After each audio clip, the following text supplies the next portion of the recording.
everyone, Rich Nance here with your Defensive Tactics Technique of the Week.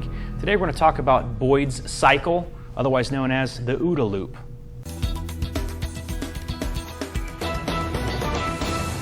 So Rich, I don't know if you knew, Boyd is Colonel John Boyd, who's actually a fighter pilot, who was the first person to articulate and document the human decision-making cycle, which we also refer to as Ooda Loops.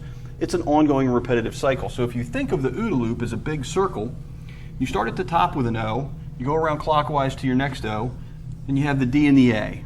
Now, do you know what these stand for? Yes. What are they? Observe. Observe. Orient. Orient. Decide. Decide. And act. And act. Now, we all do this every day. When you're driving your car, you're observing the conditions around you. You're observing whether it's hot or cold, if there's other traffic, and so on and so forth. You come up to a stop sign, you observe that you're approaching the stop sign. You've oriented yourself to how you relate to that stop sign as you're approaching it, and you put on the brake to slow down. You have to decide whether you're actually going to stop if or there's a cop just around. Slow down, right, if there's a cop around. And then you have to act on your decision. Now, in applying this to law enforcement in conflict situations, we always want to make the action an appropriate, rational action before the person that we're in the conflict with. It only makes sense. If you win the Ooda Loop race, you win the fight. Sure. So here's our challenge with the Ooda Loop. We train for the action. We train pulling a trigger. We train striking with a baton. We train moving a knife out of the way to counterattack. But what we're constantly eating liability suits on and disciplinary actions on is what we decided to do. This decision-making process, the observe, orient, and decide, is where we need to re-examine what we knew. We need to do after-action reviews of our Ooda Loops. We need to AAR, the OODA, right? Yeah, that makes sense. If we can get into a conflict, or if we're in a conflict with someone, and we can stop them before they get to the act, or if we can make it so that their decision-making process goes faster than they're capable of, and therefore their action's not appropriate to the circumstances, then we can win the conflict. We've got into their loop at that point. Right. We've got inside their loop. We're making the faster decisions. We're making more appropriate actions. Now, what are some ways we can reset an Ooda Loop? And I know you know one because I've experienced it as we've made other videotapes today, other training tips. This first observation is all about everything my senses bring me. What's one of the things that you can affect on my perception immediately? Obviously, if I move, then you're going to have to orient to that. Correct. Simple movement. I have to re-observe to reorient. Let's say I'm in the middle of, I've observed something, I've oriented myself to what you're doing, and I'm in the middle of the decision-making process, and my decision's going to be, I'm going to resist. You and I are going to have a fight because I think I can win. How can you do something to change my decision, to redirect me and force me back to the observation? You know, something as simple, Frank, as me simply putting my hand in your face could cause you to have to now go through that entire cycle. Absolutely. Again. We can involuntarily, for the suspect or the subject, reset their Ooda Loop back to where they've got to start. And if we can continue to do that, they never get to an action. And if they can never act, then they're not a threat. So there's a number of ways that we can get inside their loop and affect them. When it comes to hard contact, one of the most basic ways is a strike. Mm-hmm. You've got the guy already down, you've proned him out, you're going to handcuff him, he starts to resist, you give him a nice good punch in the shoulder blade. Reset of his Ooda Loop, you get that half a second to finish cinching him up. And that's a good point as a distraction strike in that case, right? I mean, you're striking. Exactly. It really is a distraction because you're striking to make him have to reorient. But let's be honest, let's not call this a distraction strike. No, in that case, you could call not. shooting someone a distraction. That's what we're talking about, and you're absolutely right. But now, I want to call your attention to the fact that we have this blank up here. What's up with that? I've known about Boyd's cycle for a long time. I've never seen a blank right there. There's a third O. It's hidden, and it's secret. And Boyd knew about it. I know for certain because he's a military officer. He knew about it. That third O, that's the one, you've heard that guy Murphy's Law? Yeah. Actually, that was another protocol, if you will, that was created by Captain Murphy, who knew all too well how bad things could go unexpectedly. And what comes out of your mouth when something goes bad really fast? Oh, Yeah, that's that third O. Unfortunately, that third O applies to us more than it applies to the bad guys. That third O is what happens when we're ambushed. It's what happens when we're having a field interview with somebody and they lunge at us. It's what happens when we're dealing with somebody on a traffic stop and they reach into their glove compartment and we think they're getting their registration and they yank out a Beretta. That's that third O. Now, our challenge is not to get stuck here. Our challenge is to, as fast as we can, turn Exit that that invisible kill O zone. Yep. back to the beginning, observe, orient, make a rational decision, and act on that decision, but then not stop. One of the best things we can do, and this I find this applies particularly to weapon retention. I can't tell you how many drills we've done, you've done them, where somebody's grabbed your gun and you're in this fight to keep your weapon. Just a lethal force encounter. Are they at a disadvantage or are you at a disadvantage because they're focused on getting your gun? I mean, that could go either way, but it could certainly play into your hand because they're not protecting their head. They're not doing the things that they would normally be doing. If you keep thinking, exactly. For all intents and purposes, they've run through this loop. They've decided, I'm going to take that gun, and their action is take the gun, and then they never come off that action. We can try to distract them and reset them all we want. Elbow blitzes to the cheekbone work really well. But the bottom line is we have to keep thinking and not come to the decision, oh crap, they're taking my gun. I have to keep my gun, and my only action is I'm keeping my gun.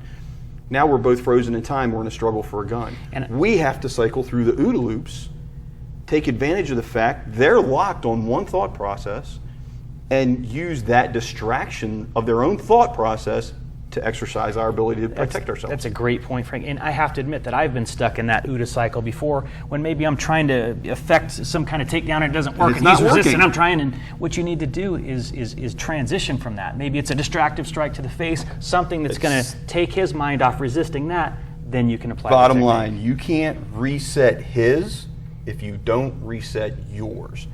This third O, that hidden and silent O, locks up everybody's brain sometimes, and we can't fall prey to it. So the observe, orient, decide, and act is what matters. That O, that's the third one in the middle, we can't let ourselves get locked up there, but we have to recognize our ability to use it to our advantage against the bad guys.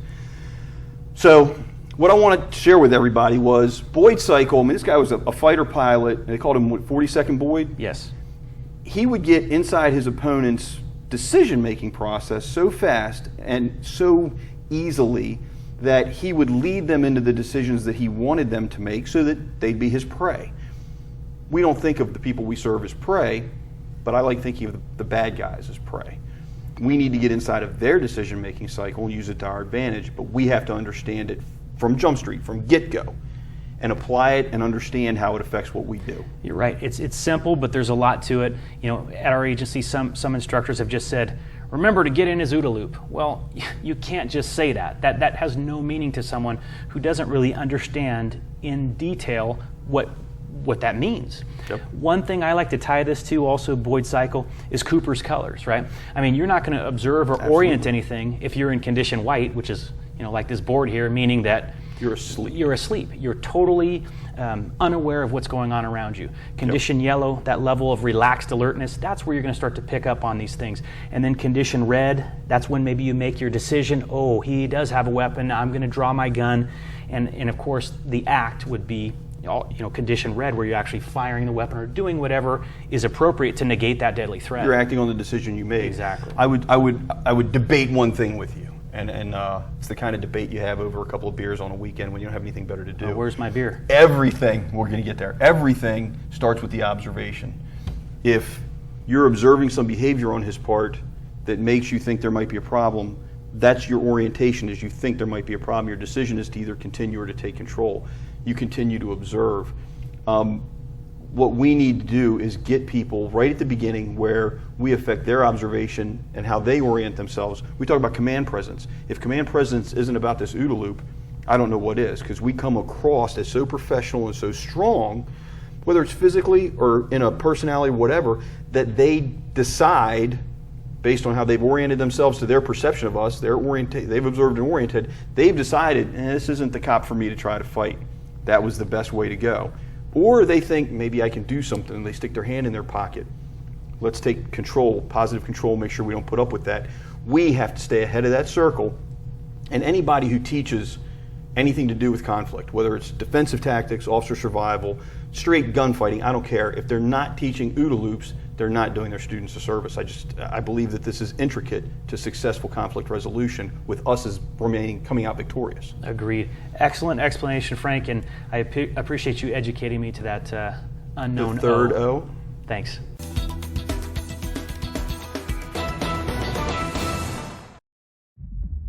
Effective tactical planning for officers. Andy Casavant's timeless tactical principles remain as crucial today as they were decades ago. Examining historical data on officer casualties highlights the enduring relevance of these tactics for officer safety and success in the field.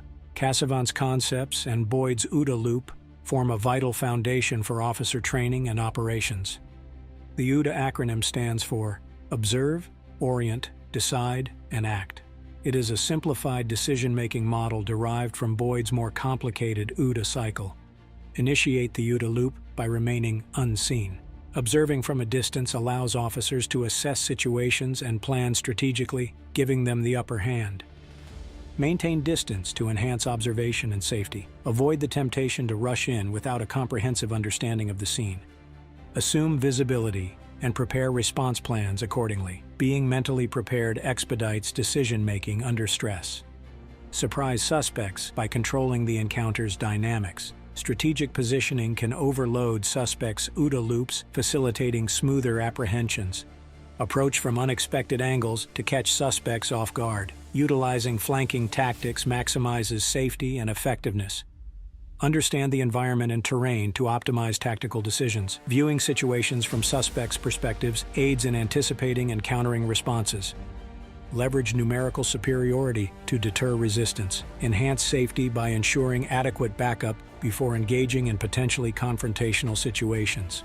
These principles aim to de-escalate encounters and minimize the need for force, aligning with law enforcement's primary goal of preserving safety for all parties involved. By adopting these strategies, officers can effectively manage encounters and mitigate risks, reducing injuries and promoting successful outcomes in policing scenarios.